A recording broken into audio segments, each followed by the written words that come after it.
Vous le savez, j'adore la Pixel Experience, ce software se concentre vraiment sur les usages tout en proposant une quintessence dans son expérience. Nous sommes ici sur l'une des expériences utilisateurs les plus agréables sur Android.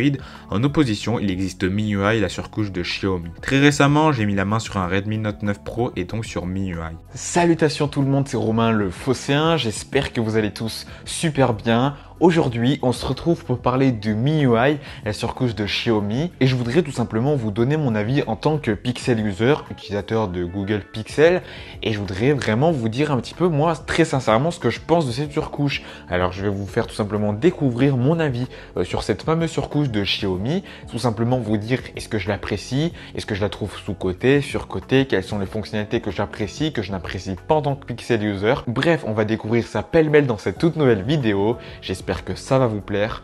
Allez, c'est parti!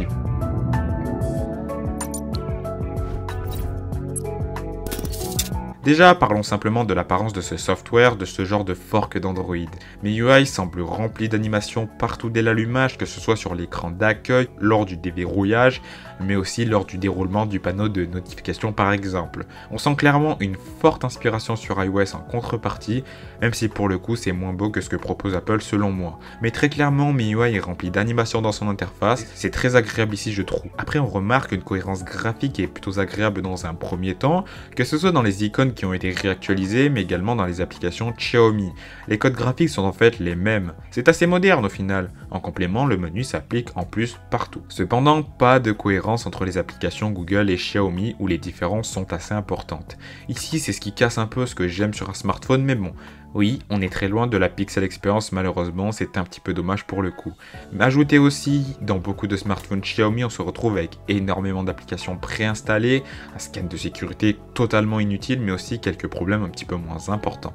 Bref, comme je disais, c'est l'opposition à la Pixel Experience, mais MIUI possède tout de même des mérites, surtout que MIUI 12 devrait apporter pas mal de nouveautés au niveau graphique et fonctionnalité.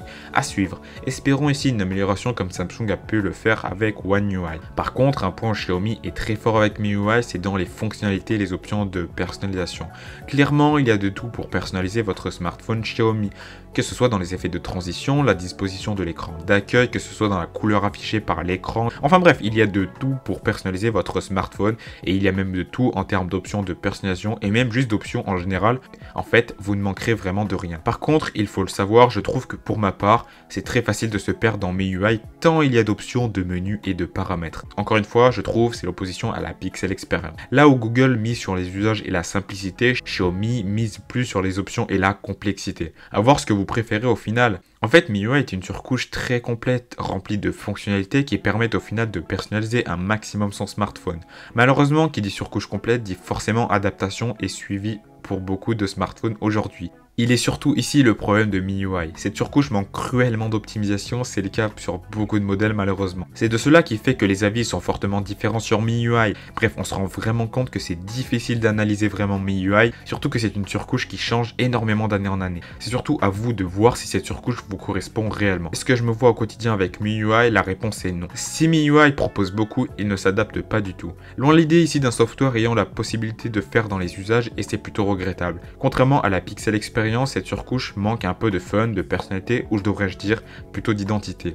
En utilisant ce software, j'ai pas l'impression qu'il essaie de s'adapter à moi, mais c'est plutôt moi qui dois faire l'effort pour m'adapter à la machine. C'est un peu ma conclusion de cette vidéo, et c'est ce qui fait que pour moi, au final, ce genre de surcouche, c'est clairement pas ce que je préfère. Je comprends ceux qui aiment, c'est complet, il n'y a pas de problème sur ça, mais il manque encore pour moi de soins en détail, de propreté dans le software, pour arriver à la recette parfaite du presque bonheur pour un Pixel user.